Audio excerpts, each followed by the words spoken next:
pupunta? Pupunta tayong Taal. Chari, nawala nga si Greg pero buhay niya, tinaya niya para sa inyo. Huwag mo naman sayangin yung sakripisyo niya sa inyo.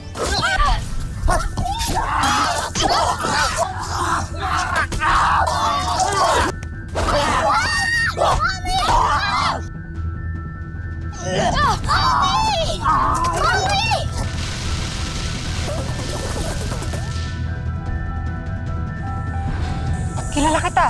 Kilala din kita eh. Di ba kayo ng asawa mo yung nagpakalat na epidemya? Himala, buhay ka pa pala. Sabi ni Supremo, kulang daw tayo ng mga tao sa kampo. Di kaya dalhin natin itong mga to. Boy, tama si Greg. Kaya nga siguro niya kami iniwan sa'yo dahil mabuti kang tao. Hindi ka na makaiiwan, Chari. Tayo na lang natitirang pamilya dito. Supremo! Kasama namin yung mga bagong ligtas kanina!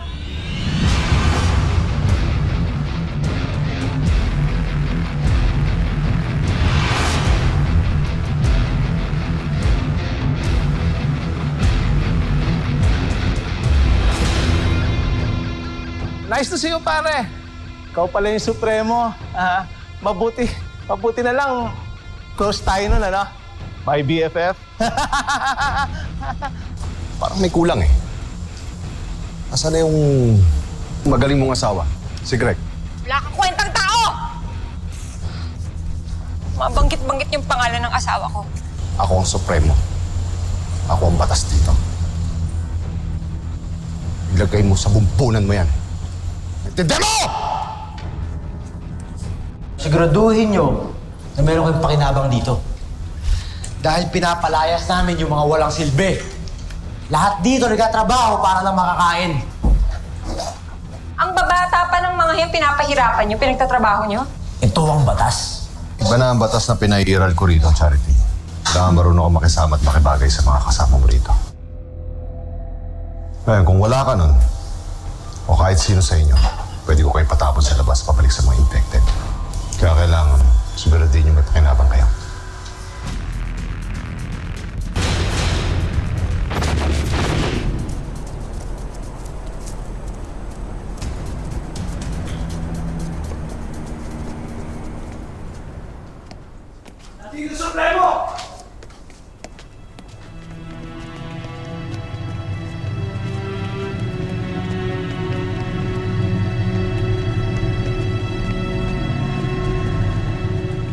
Marami rin palang survivors dito.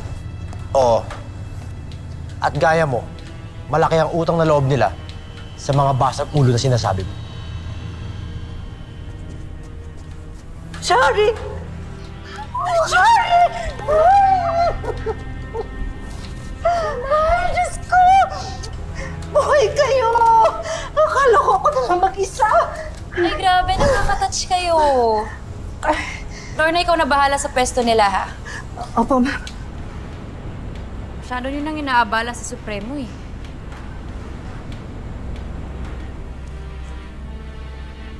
Huwag kang mag-alala. Wala silang inabala, lalo na si Charity. Kaya dapat binibigyan siya ng importansya. Salamat po, Supremo. Lorna, ano ba? Panihintay mo. Opo. Ikaw na bahala.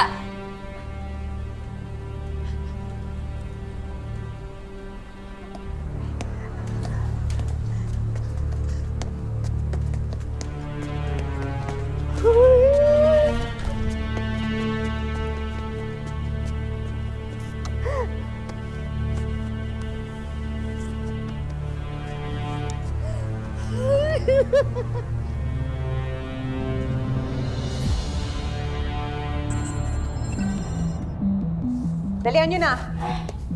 Pasok niyo sa loob. Maris, this is wrong.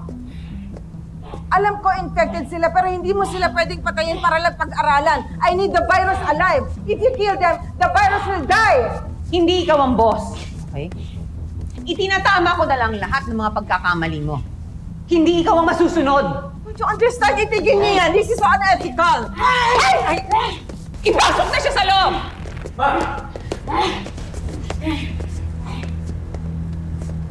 Anak, dito kayo. Siguro kasya na kayo dito. Sino ba yung mga kasama mo? Ako si Jimboy. Siya po si Yel. Sila po yung mga kasama ko nung nakaligtas kami sa mga infected.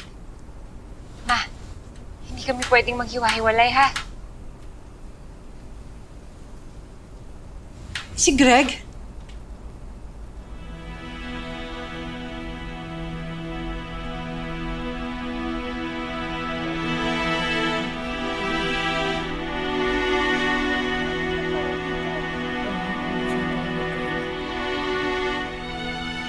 Mamo!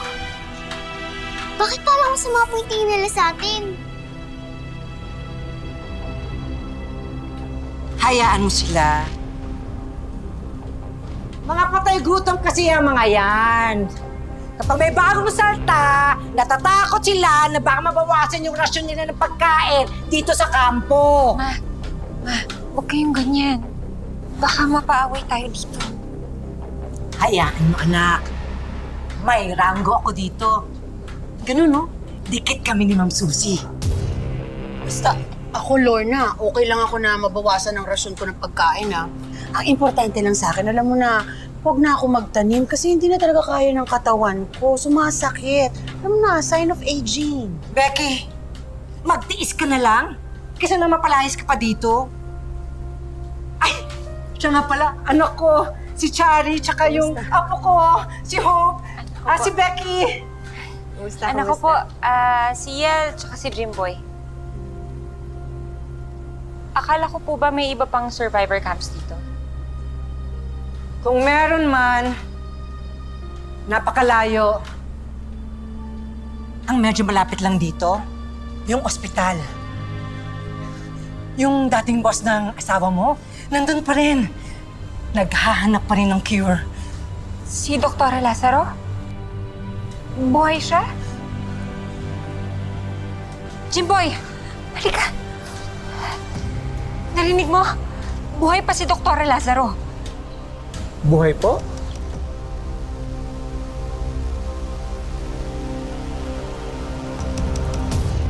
Ipasok siya! Kita niyo yan? Yan ang gusto niyo? Gusto niyo makagat pa kayo habang pinag-aaralan natin sila? Hindi na sila mga tao! Mga animal na sila! Kaya pwede ba? Huwag na kayong makikialam dito! Palibhasa kayo nagpasimula ng lahat ng gulong ito eh! Hindi sana tayo aabot ng ganito kung hindi pumalpak yung pinagmamayabang ninyong gamot para sa cancer! Oo, nagkamali ho yung nanay ko. Pero she's doing everything to make it right. Eh kayo, ginagawa niyo excuse yung epidemya para gawing tama yung mali? Anong klaseng mga doktor kayo? Tama na, Josh. Let's go.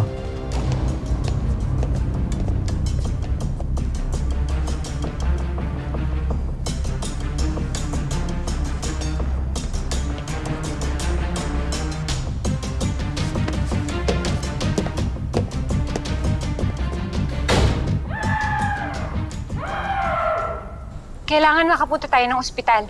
Kilala ko ni Dr. Lazaro, pati si Jimboy. Sigurado hindi niya tayo tatanggihan. Ang kapal din naman talaga ng mukha mo no? Kayo na nga itong niligtas. Pinatuloy dito sa kampo. Tapos kayo pa itong nag-iinarte? Ay! Hindi po, Ma'am Susie. Nagbibiro lang po yung anak ko. Talaga? Lorna, hindi ako tanga. Ikaw, gusto mong lumabas, di ba? Girls, kunin nyo nga yan. Ay! Sandali! Bilisan nyo! Sandali! Chari! Chari! Hindi mga bata! Sige, sige! Sandali lang po! Chari! Mami! Hindi ko pa babayan si Chari. Diyan lang kayo. Tita Jimboy! Balik ka na lang kaagad!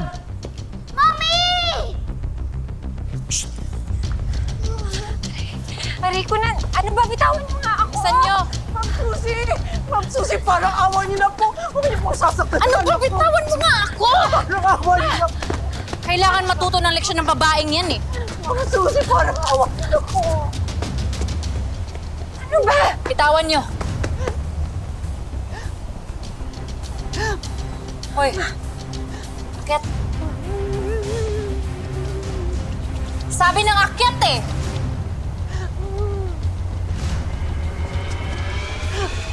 sabi!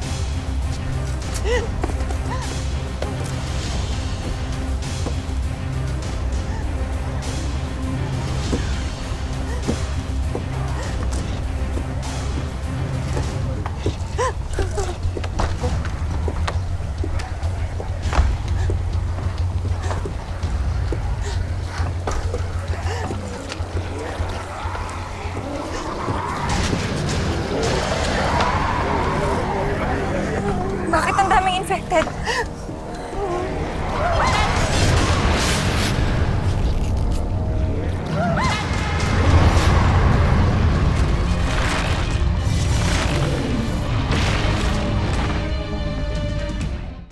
Mga alaga ni Supremo yan. Ngayon, bago ka makarating ng ospital, kailangan ka munang dumaan sa kanila. Ano? Sige, malis ka! Hindi ka naman kawalan dito sa kampo eh. Malis ka na! Ayoko na. Ano? Ayoko na, tama na. Ayaw mo na? Wala ka pala eh. Tuwag. Sorry, anak. Hindi ka na din, anak. Sorry, dali. Bumaba ka na.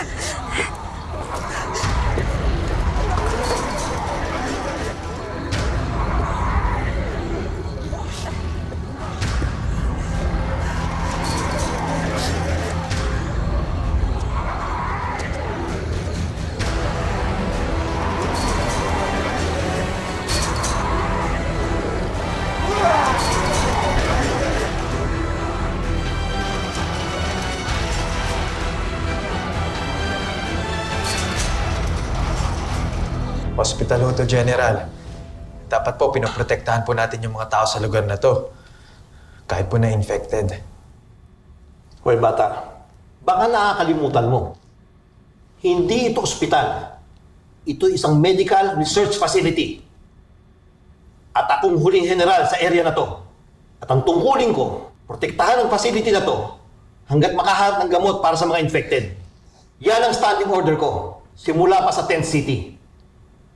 At hanggat hindi ako nakakatanggap ng bagong order mula sa presidente, I will continue on my orders. To the point na baliwalain na lang ang mga infected? General, napaka-unethical na ng mga doctors na inassign mo dito sa facility. Oh, please, Evangeline. Masyado ka naman feeling righteous. Wala nang halagang ethics. Sinasabi mo lang yan dahil ikaw ang may kasalanan, kaya kumalat ang MVD. General, ang dapat kay Eduardo, nabubulok na sa kulungan by now. Alam mo, sawang-sawa na ako sa mga bintang mo. Wala ka namang prueba eh. Gusto mo lang ipasa sa akin ang kasalanan mo. Tumigil nga kayong dalawa. Dr. Lazaro, ang tungkulin mo ay tumulong maghanap ng cure. Ngayon, kung hindi mo magagawa yun, bukas na bukas, sumama ka sa anak mo mag-deliver ng gamot sa kabilang kampo. At doon na kayo manirahan sa ilalim ni Fernan. Sa pa ho yan, General. Bakit nyo hinayaan si Fernan na mamuno doon sa kampo ng ganun lang? Asan ho yung batas? Eh, ganun na ngayon eh. Wala na akong kapasidad na mamuno sa lahat ng survivor communities. Kukunti na ang aking hukbo. Kaya ang misyon ko, proteksyonan itong facility na to. Do we understand each other?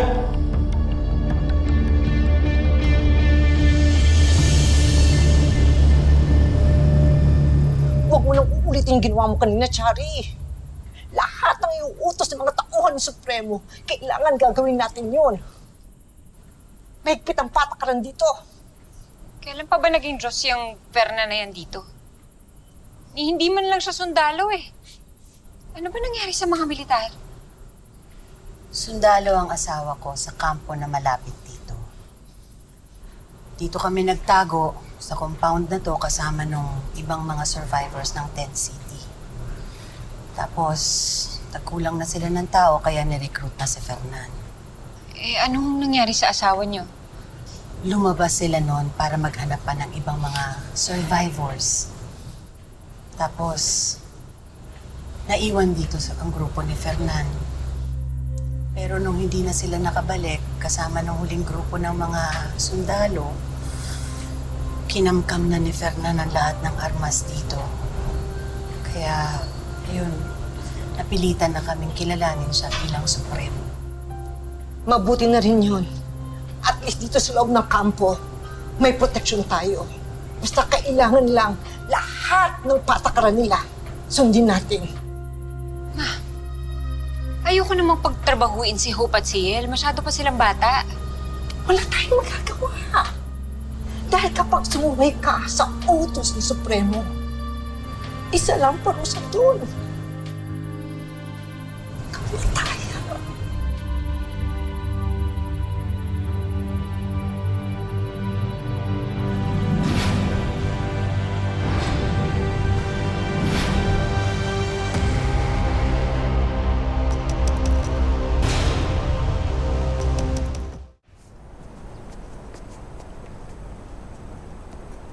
Hoy, kayong dalawa. Ano pang ginagawa niyo? Sumunod na kayo doon! Sige po, Ma'am Susie. Ako nang pabara sa mga bata.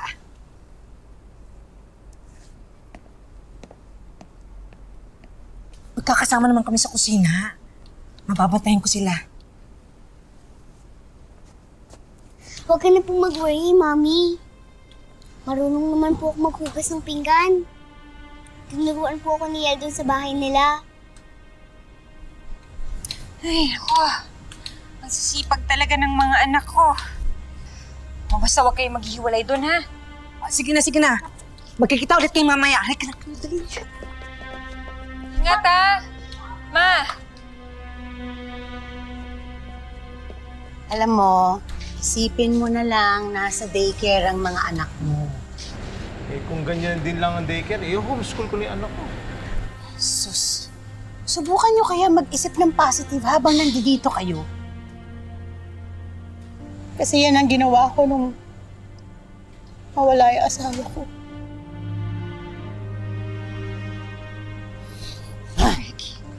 Dala, hindi bagay sa beauty ko yung umiiyak. Halika na, kasi baka mamaya mapagdiskitahan pa tayo ng mga tauhan ni Supremo. Halika na, halika na. Halika na, Jimboy.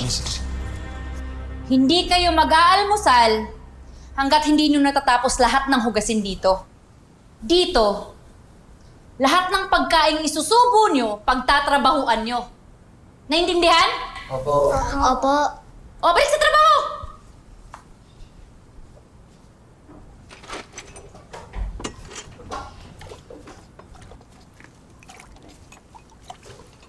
Ano? Gusto mo silang tulungan? Pwede po, Ma. Hindi! Anong gusto mo? Gagawin mong tamad yung apo mo? Alam mo, kaysa kung ano-ano iniisip mo, linisin mo na lang yung kuko ko.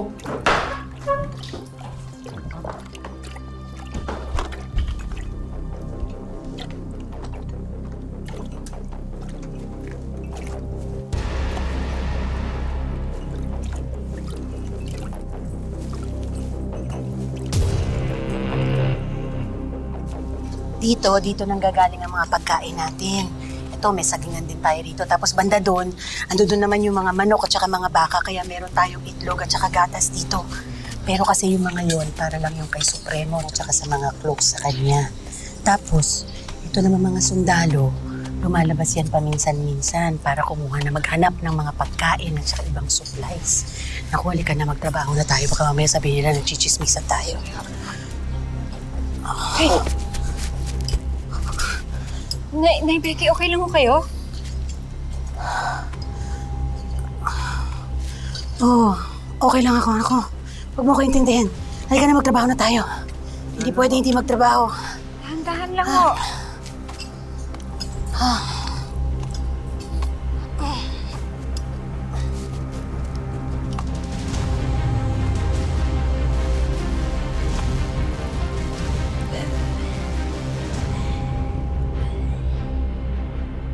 Hindi na magtatagal ang paghihirap mo.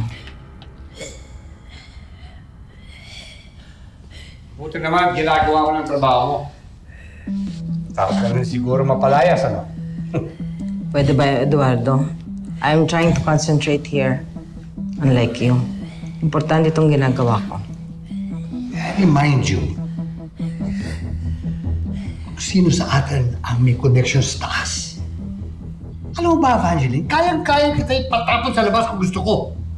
Oh, please, Eduardo. You're not gonna do that. Ako pa rin ang best bet ninyo para makahanap ng antivirus. At huwag kang magmalinis. Dahil hanggang ngayon, questionable pa rin ang pagkamatay ni Diego. Witness si Charity doon. Oh, really? Do you see Charity anywhere here? I don't see her. Ano na naman nangyayari dito? Pwede ba huwag na kayo magtalo? Can you give me an update on subject 443? The virus is getting aggressive. I'm giving him 24 hours and he's dead. Eventually, ganun din ang mangyayari sa mga rabid na nasa labas ng compound na ito. 24 hours. Sana tama ka. Nang matigil na itong epidemyang itong pinasimulan mo. Get back to work.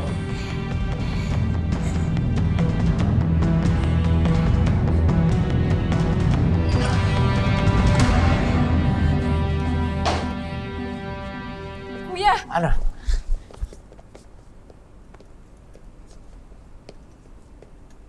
Kamusta ka doon sa ospital? Sabi ko naman sa'yo, dumito ka na lang. Walang kakawawa sa'yo dito. May ranggo ako eh. Yung asawa mo, dating doktor, ngayon tiga-deliver na lang ng gamot. Kuya, importante yung ginagawa ni Joshua sa ospital. Sila yung pag-asa natin na makahanap ng cure.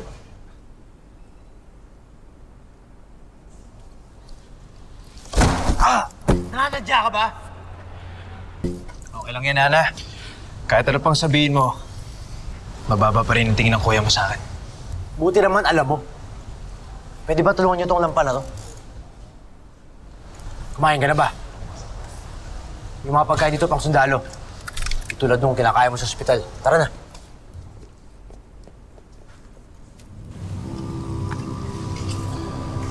Uy, ano? Ano ako pang magbuhat niyan? Mami! Oh, Diyos ko! Ano ka ba? Saan ka nagpunta? Sinundan ko po si Daddy. Sabi ko sa'yo, doon ka lang sa tent eh. Tapos po nakita ko po yung nakamaskara. Muntik din na po ako makagat pero sanay po ako ni Kuya Josh. Di ba kayong anak ni Dr. Lazaro? Ano ko nun siya? Salamat, Dok. Utang namin sa'yo ang buhay ng anak namin.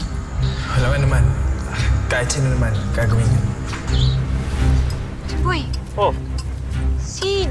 Si Joshua yun na, yung anak ni Dr. Lazaro. Yung kamukha ko? Nasaan? Ayun o! Kunin mo to, sundan mo ako.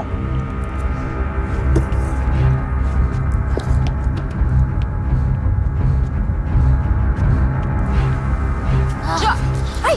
Nay Becky! Nay! Uy! Infected na yan, ha? Ano? May infected na dito? Oh, Diyos ko!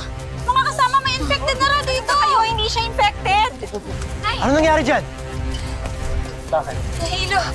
Joshua! Dali natin siya doon. Kailangan mo ninyo magpahinga. Dahan-dahan lang po ah. Oh, teka, lahat kayo sasama? Iyan mo na, Kuya. Maalas naman eh. po. Pabukasan pa ng trabaho dito sa taniman eh. Bilisan niyo yan!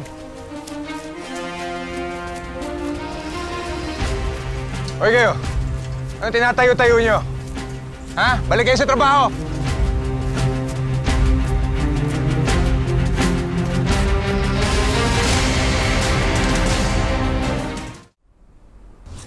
Hindi naman siya infected.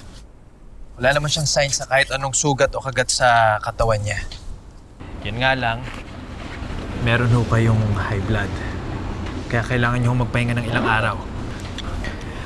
Nay, kailangan niyo mag-bed rest, ha? Ako, Dok. Malakas pa po ako sa kabayo. Bukas na bukas po magaling na ako.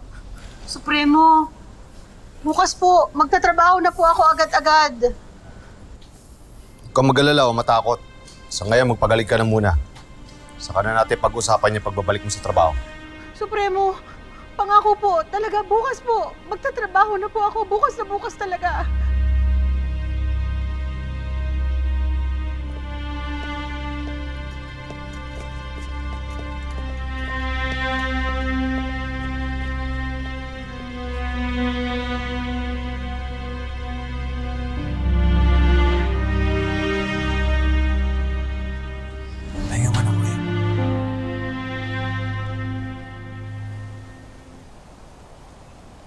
Joshua, nakikiusap ako sa'yo. Isama mo na kami ng pamilya ko. Nurse ako. Mapapakinabangan niyo ako sa ospital. Charity kasi, Please, Joshua. Gusto ko lang makasigurado na ligtas ang anak ko. Ako na lang ang inaasahan niya eh. Wala na si Greg. asan ba yung asawa mo? Patay na siya.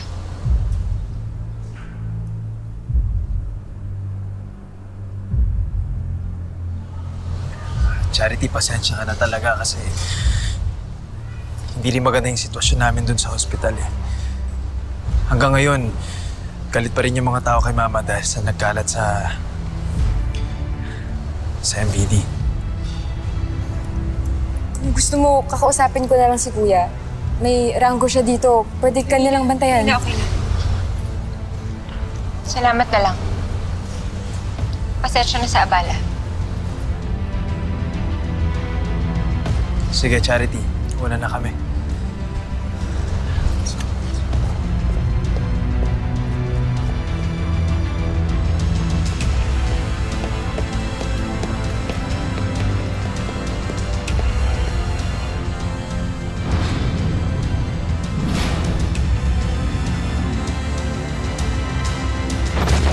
Hindi niyo ako naiintindihan eh. Lahat ng binibigay nila sa'yo dito, pagkain, tubig, higaan, kailangan pagtrabahuhan mo dahil pag hindi mo yun ginawa, babawiin nila yun. Tapos hahayaan ka na lang nila mamatay. Akin na yung pamalo! Huwag po! Si Hope, kailangan ka na anak mo.